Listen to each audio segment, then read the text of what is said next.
Okay.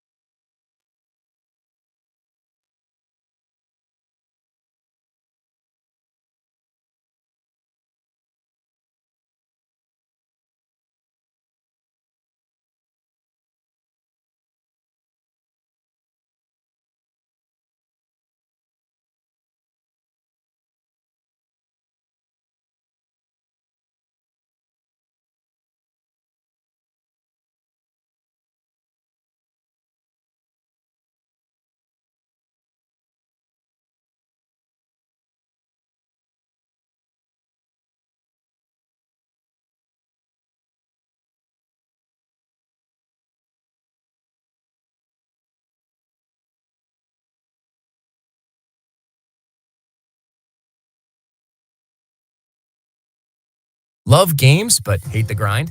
With WeMod, you can be invincible, unimaginably wealthy, or even teleport. WeMod is the #1 app for GTA 6 PC release. The game,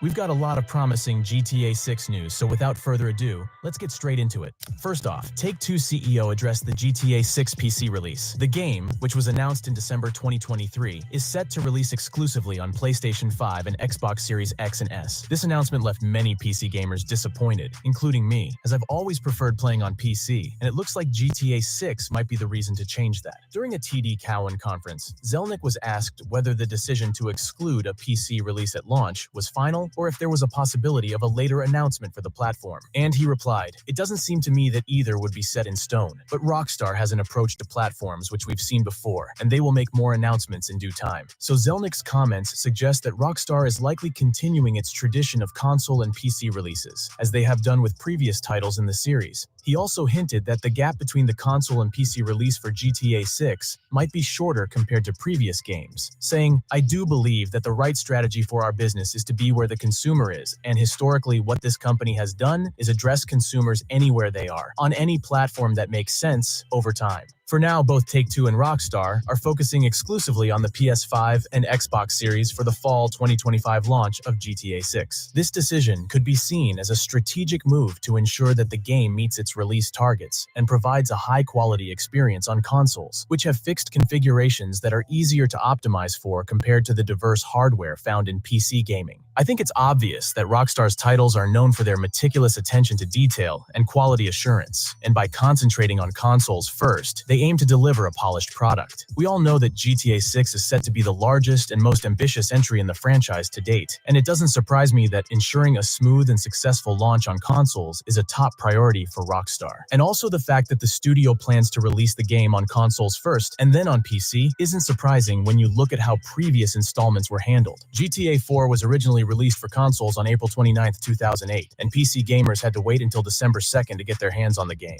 I'd love to say that this delay allowed Rockstar to optimize the game for the wide variety of PC hardware and ensure a smoother experience for players, but I'd be lying because the PC port of GTA 4 was one of Rockstar's biggest flops and still causes various problems today. However, in the case of GTA 5, things were much better. The game first launched on PS3 and Xbox 360 on September 17, 2013, and it wasn't until November 18, 2014 that the game became available on PlayStation 4 and Xbox One. PC gamers had to wait even longer, with the PC version finally releasing on April 14, 2015, but this extended delay allowed Rockstar to include additional features and improvements, such as enhanced graphics. It was good to hear Zelnick confirm that a PC release is almost certainly going to happen, but I just hope we won't have to wait as long as we did for GTA 5. It would be great if the PC version of GTA 6 came out within a year of the console versions, by fall 2026 at the latest. But it's not the only good news we've got from Strauss Zelnick, because shortly after Take-Two announced a fall 2025 release window for GTA 6, finally dispelling weeks-long rumors of a potential delay into 2026, he appeared on CNBC to field questions about Rockstar's creative process and how confident the developer is in hitting the narrowed release window. It's great to have you back, Strauss. Nice to be here. Street seems to understand the story, at least at the open. Would you argue that? I think that's right, and it's a great story after all. How do you know creatively what the timing is going to be? Is it a judgment call? I mean, is it an obvious logistics call? Talk about the timing of the release. There are elements that you can actually measure. For example, the number of bugs in a title, and every one of us will make sure that we have as few bugs as possible before we launch. However, in the case of an extraordinary title for which there are extraordinary expectations, it's not really about bugs. It's about creating an experience that no one's seen before. And Rockstar Games seeks perfection in what they do. And perfection is indeed hard to measure. It really is more subjective than objective. How confident are you in fall of 2025 in that forecast? I mean, you just gave the original, which was the full year, potential release in February. So what degree of confidence? Well, there is slippage in the industry, and we're not immune from that. However, we narrowed the timing because we are highly confident in that timing. Are there... You ever have a clip you just want to share with your friends? You can't go back in the game and the replay's gone forever. Outplayed has one step. Bug-free game, but for a groundbreaking experience. What really got me excited, though, was his confidence in the fall 2025 release window. He admitted that delays are part of the game industry, but the fact that they've set this specific time frame means they're pretty sure they can stick to it. I know we should give Rockstar as much time as they truly need to deliver a fully polished game, but since we've passed the 10-year mark since the release of GTA 5, I've become more and more impatient and would love to play the next GTA as soon as possible. On the other hand, this kind of impatience is a bit unreasonable because no one wants GTA 6 to be released in the same state as Cyberpunk 2077. While Cyberpunk is now a great game, its initial versions were unplayable for many and caused quite a stir in the media. There's one more thing about the GTA 6 release date that's been puzzling me. Rockstar themselves haven't said a word about it. On their official site, the release date still just says coming 2025. It's kind of strange if you think about it, because usually when Take-Two makes a big announcement like this, Rockstar is right there backing it up, maybe even adding a bit more hype. But this time, silence. No official confirmation,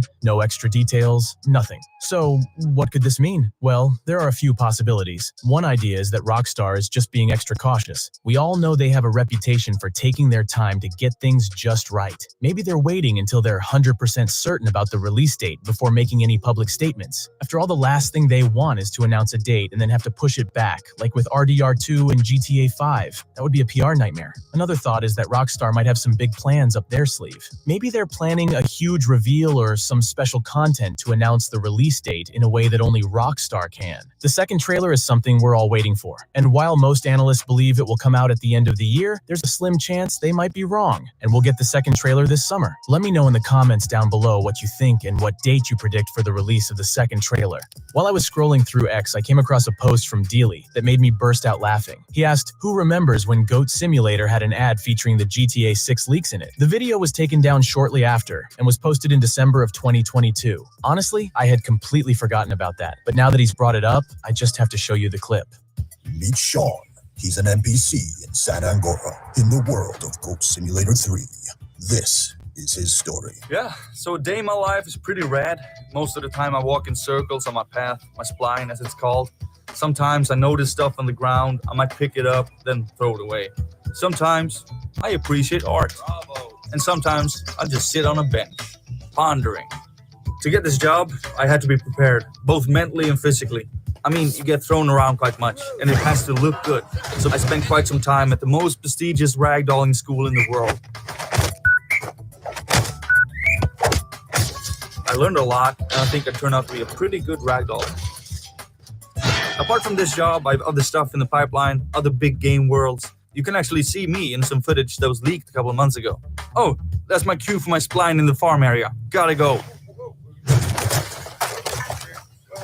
When I first saw that ad, my initial reaction was like, what the heck were they thinking? It's kind of stupid if you think about it, but then again, it's exactly what you'd expect from Goat Simulator. I mean, using something as massive as the GTA 6 leaks to promote a different game, that's a bold move. It's the kind of stunt that only Goat Simulator could pull off without it seeming completely out of place. What's really funny about this is how they managed to turn something as serious as a leak into a joke. GTA 6 leaks were a big deal. Fans were hungry for any scrap of information about the game, and here comes Goat Simulator, crashing the party with their over-the-top, irreverent style. It was actually a pretty clever marketing stunt, because by referencing the leaks, they instantly grabbed the attention of a huge audience. Everyone was talking about those leaks, and by tying their ad to that buzz, Goat Simulator got a ton of free publicity. Going further, there's been a lot of chatter in the community about what could come next after GTA 6 finally drops. One idea that's gaining traction is the concept of a GTA Trilogy 2. This would bundle together GTA 4 and 5 and the upcoming GTA 6 into one epic package. Given Rockstar's history, this isn't as far-fetched as it might sound. Remember the original GTA trilogy? It included GTA 3, Vice City, and San Andreas, three of the most iconic games in the franchise. That collection was a massive hit, bringing together the classic titles into one convenient package. So asking for another trilogy makes perfect sense, especially considering how much players love the HD era of GTA games. Of course, it wouldn't happen right away. Releasing a Trilogy 2 immediately after GTA 6 wouldn't make much sense. Rockstar will want to focus on the new game and let it shine on its own for a while, but give it 2 or 3 years and players will be ready to dive back into the older titles with fresh eyes, and Rockstar will have had time to put together a polished, cohesive package. The goal of the first trilogy was to bring the classic titles together and offer them in a combined package. Imagine getting the HD era games like GTA 4, 5, and 6 in a similar way. Players could pick and enjoy any of these legendary games and switch between them whenever they felt like it. That would be a dream come true for many fans. And in a perfect world, Rockstar would go the extra mile and remaster previous GTAs to fit the new upgraded graphical style. Yeah, I know it's a long shot, but think about how amazing that would be. GTA 4 in particular is an underrated gem. A lot of people missed out on it or didn't get to fully appreciate its gritty, atmospheric take on Liberty City. Bringing it back with updated graphics and modern gameplay tweaks would be a fantastic way to reintroduce it to a new audience. Plus, consider the possibilities for the Trilogy 2 as DLC. In my previous video, I talked about the theory that GTA 6 could be the last GTA ever made. If Rockstar went that route, they could release older GTAs as DLC for GTA 6 or its online mode. Imagine being able to explore Liberty City, San Andreas, and Leonida all within the same game. It would be an insane, interconnected world where you could hop from one iconic city to another. The sheer scale and nostalgia factor would be off the charts. And now let me show you one of the many reasons why I love the GTA community. The creativity and passion among the fans never cease to amaze me.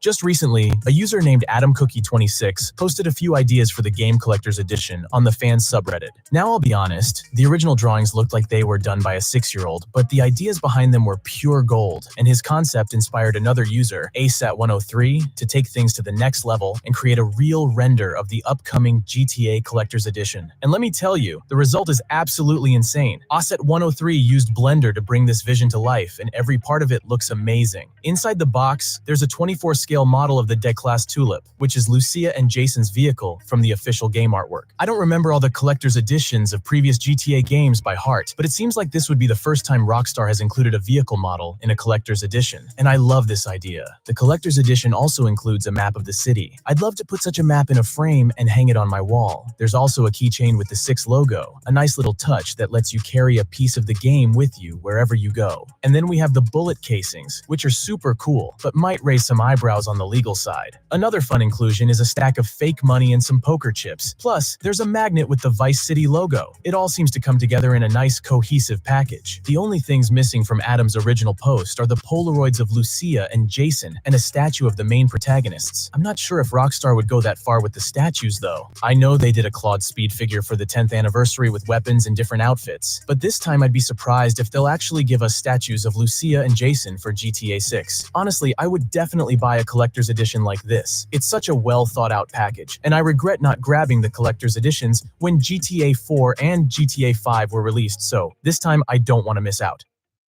This is why I stopped shopping on Amazon.